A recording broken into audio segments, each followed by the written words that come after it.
Kamusta raw kay ni Arnel? Uy. Masyadong personal na yung tanong mo, ha? Yeah, I think that's too personal. Sorry. It's okay. But we're still friends. We're good friends. Hindi ba sweet? Diba? Yeah. Diba? Yeah, they are. Boyfriend? Well, I'm dating. Dating? Sino? Sigurado ka, pinapatanong pa rin niya ng kapitbahay mo? Oo naman. Ano akala mo sa akin, chismoso? Si Alex, no? Well, we're friends. Friends, ha? Eh, yung ideal man. Ideal man? Gusto ko sana yung simple lang, pero responsible, mapagmahal, at higit sa lahat, gusto ko yung loyal.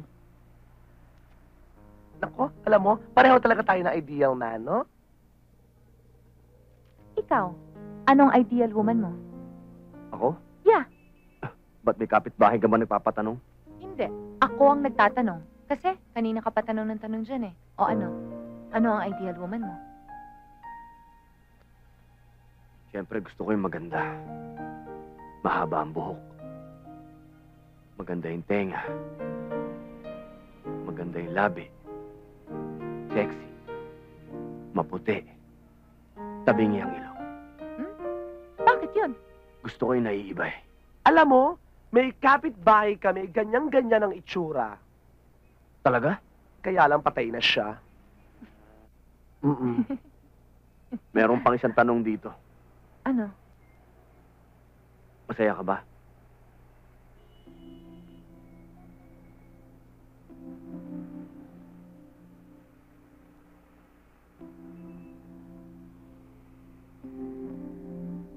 Well, I do have a wonderful career. I have a nice home. I have like 4 cars. I have nice Masaya ka ba? jewelries. I have tons of...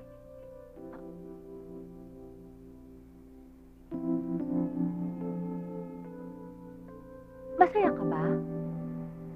Ako? Oo naman, ano? Dahil next school year, gagraduate na yung boyfriend ko. Ikaw, masaya ka ba?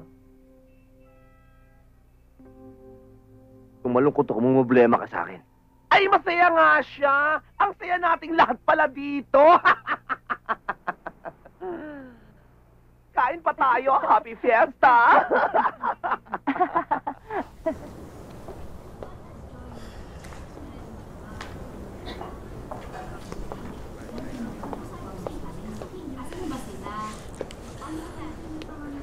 For our creative juices.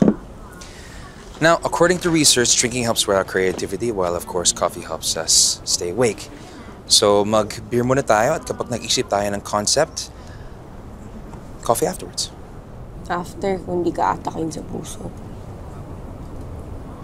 Sorry, hindi ako nag-beer pag nasa trabaho.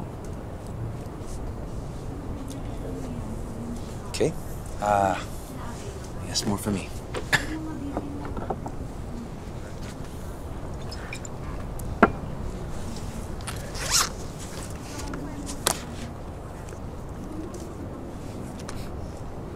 Constipated ka pala.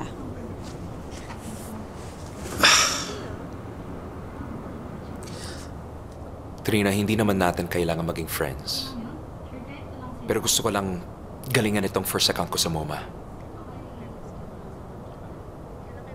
Look, I'm trying here.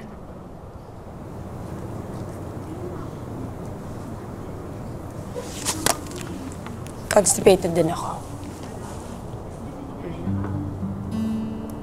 Takot ako sa injections, saka sa dugo. Isip ko kasi kung paano natin i-present ng interesting at exciting yung dalawang bagay na magkaiba pero nag-work naman. Dapat magandang campaign eh. I don't know why, but I think of my parents. They're just so different, but they complement each other at the same time, and they've been inseparable ever since. na parang hindi mo ma-explain kung bakit nag-work yung dalawang bagay together. Pero hindi man pwedeng nag-work lang sila, di ba? Malamang may dahilan. Well, pwede naman natin paglaruan yung 1 plus 1 equals 2 because 2 is better than 1, di ba?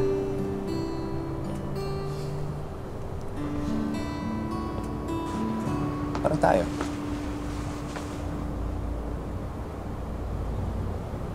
Tayo. Yeah, I mean, diba, mas masaya ngayon na may kabatuan ka ng ideas. Wala ka dyan. Just saying. Salamat ho.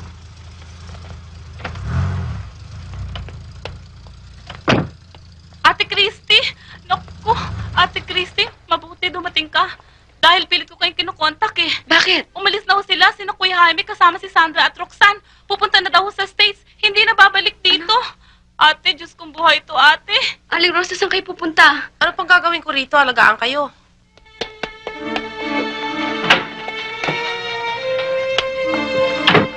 Si Atty. Millares. Ayun ho.